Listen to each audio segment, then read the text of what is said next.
Bila cerita pasal penjara, siapa je yang nak masuk kan?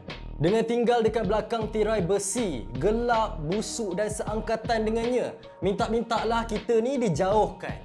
Tapi tak semua sebenarnya penjara yang seperti kita bayangkan. Ada je penjara mewah 40 kali ganda lagi lawa daripada hostel tempat korang belajar tu. Jadi hari ni saya nak senaraikan 7 penjara mewah yang ada di muka bumi ni. Yang pertama adalah penjara Bestøy, Norway. Penjara ni boleh muat lebih dari 100 tahanan. Yang bestnya penjara ni, tahanan penjara boleh main tenis, boleh tunggang kuda, boleh pancing ikan dan berjemur dalam kompleks penjara yang terletak di Pulau Bestøy. Dengan fasiliti yang best, dengan ada ladang-ladang yang cantik, orang yang duduk dalam penjara tu pun rasa seronok je duduk dalam tu. Penjara kedua adalah HMP Adderwell di Scotland. Penjara ni lebih berfungsi sebagai pusat pembelajaran berbanding penjara Her Majesty Prison yang terletak di selatan Scotland, diusahakan oleh kumpulan bukan kerajaan NGO. Banduan dekat penjara ni diberi layanan khas di mana diorang diperuntukkan 40 jam setiap minggu untuk mempelajari pelbagai kemahiran. Lepas tu dekat bangunan penjara ni juga dilengkapi bilik komputer, perpustakaan dan gym. Yang bestnya lagi, penjara ni menggunakan sistem kios elektronik untuk pesan makanan dengan menggunakan telefon bimbit yang tak ada wifi. Banduan boleh pesan makanan dengan menggunakan aplikasi khas dan buat pembayaran dekat situ juga. Penjara mewah yang ketiga adalah Otago Corrections Facility di New Zealand. Walaupun security dekat penjara ni ketat, tapi ianya selesa. Penjara ni siap dilengkapi lantai pemanas. Yelah, kalau musim sejuk seronoklah sikit ada lantai pemanas. Lepas tu ada perpustakaan dan ada gym. Setiap bilik penjara pun ada TV, boleh tengok cerita.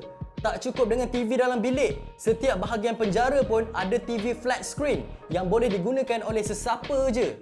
Dekat penjara ni pun, para banduan boleh akses untuk belajar pelbagai kemahiran seperti memasak, kejuruteraan, pertandingan lembu tenusu dan pertanian.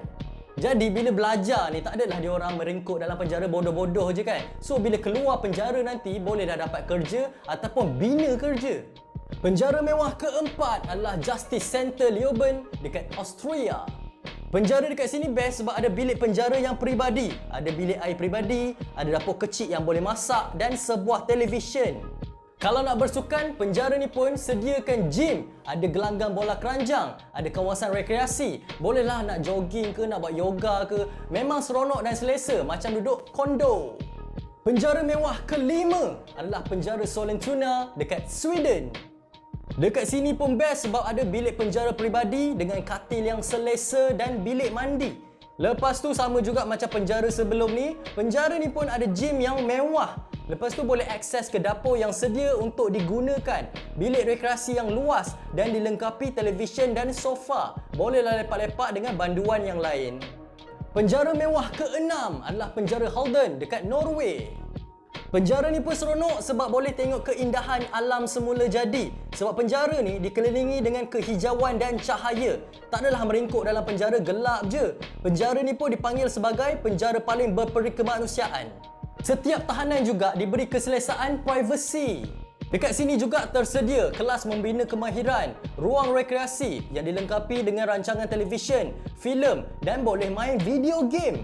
Dekat penjara ni pun ada gym dan yang lagi best, penjara ni siap sediakan studio rakaman muzik. So bolehlah para banduan rekod lagu. Penjara mewah ketujuh adalah Aranjuez Prison dekat Sepanyol.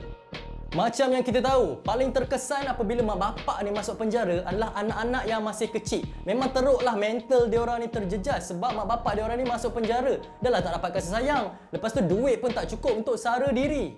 Tapi berbeza dengan penjara ni siap ada katil bayi, tempat permainan kanak-kanak dan perhiasan watak Disney dekat dinding. Dekat sini mak atau bapa yang dipenjarakan diberi peluang untuk membesarkan anak-anak diorang.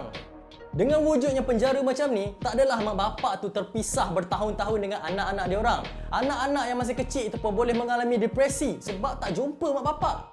Mungkin penjara ni tak mewah macam senarai penjara-penjara yang lain. Tapi misi penjara kat sini adalah untuk tak nak anak diorang tu rasa malu dengan mak bapak diorang yang ada rekod jenayah dan tak terasing dengan keluarga. Jadi itulah senarai 7 penjara yang mewah di seluruh dunia. Apa pendapat korang? Patut ke tak patut penjara-penjara sebegini diwujudkan? Kalau korang suka video ni, jangan lupa subscribe channel ni. Jangan lupa juga like, share dan komen. Berikan pendapat korang di ruangan bawah. Nama saya Ras Daniel. Terima kasih kerana menonton. Selamat tinggal. Jumpa lagi. Assalamualaikum.